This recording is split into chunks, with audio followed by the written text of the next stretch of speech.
Cagar alam hutan bakau di Kabupaten Teluk Bintuni, Provinsi Papua Barat, saat ini kondisinya sangat memprihatinkan. Hutan bakau terbesar nomor 2 dunia saat ini bisa dikatakan dalam kondisi hancur akibat adanya aktivitas industri oleh salah satu perusahaan yang membuka lahan dengan membabat hutan hingga seluas 5 kali lapangan bola. Salah satu mantan karyawan PT Bintuni Utama mengaku membabat hutan mangrove dengan alat berat. 4 tahun belakangan ini dia bekerja dengan alat. Traktor mini itu dibawa masuk ke hutan mangrove. Jadi dia tebang, ya kita bisa lihat kawasan ini sudah seperti apa lagi mau bilang.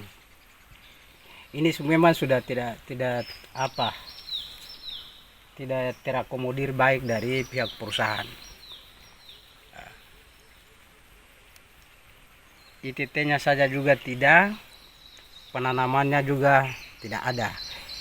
Kelihatan jelas sekali di lapangan, ini tidak ada penanaman kembali.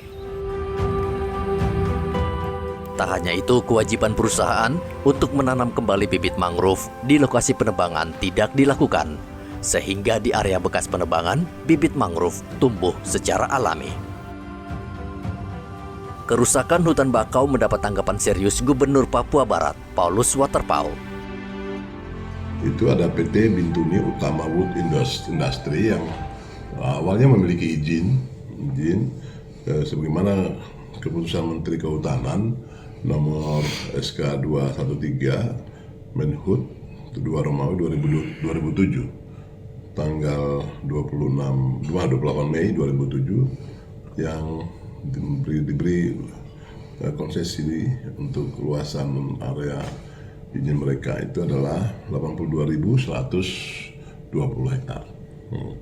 Namun saat ini sudah dicabut berdasarkan SK Menteri nomor 145 Men LHK garis miring Setjen HPL 3 garis miring 2 tahun 2023 pencabutan pembaharuan izin usaha industri primer hasil hutan kayu atas nama PT Bintuni Utama Murni Wood Industry ya.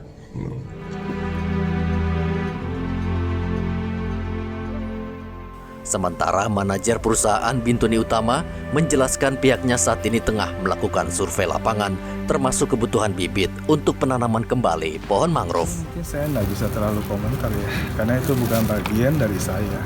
Cuma kalau setahu saya, memang ada regulasi yang mengatur.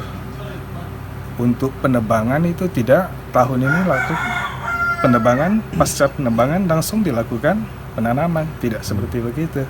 Ini kita ada melakukan survei lapangan ya, survei lapangan termasuk nanti juga untuk kebutuhan bibit yang akan ditanam kembali. Ya, tapi karena masih peralihan, kita kan dari tadinya eksploitasi sekarang ke restorasi ya, untuk melakukan pemeliharaan hutan itu dan untuk peralihan bisnisnya ke karbon. Tokoh adat Wamesa Teluk Bintuni meminta polisi menindak tegas pelanggaran yang dilakukan perusahaan tersebut. Menurut mereka, polisi bisa menggunakan Undang-Undang Nomor 18 Tahun 2013 tentang pencegahan dan pemberantasan perusakan hutan. Ya, kalau kurang lebih 2019 atau 2018-19 itu udah mulai tahap cap tutup begitu.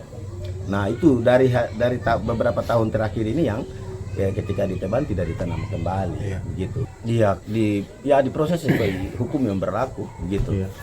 Karena itu yang saya kembali bahwa kalau kami yang bertindak atau rakyat kecil yang bertindak itu susah kalau melawan perusahaan-perusahaan yang besar, begitu. Nah, tetapi kan negara ini negara hukum, jadi maka saya sebagai pemuda bersuara juga ketika dari saudara-saudara bahkan dari kepolisian ketika mendengar mau membantu kami sangat bersyukur dan berterima kasih dan mari kita sama-sama untuk mengusut itu. Dampak hancurnya hutan bakau di Kabupaten Bintuni menyebabkan pulau-pulau kecil di sekitarnya ikut hancur akibat eksploitasi yang di luar batas. sementara pemerintah Kabupaten Teluk Bintuni seolah menutup mata.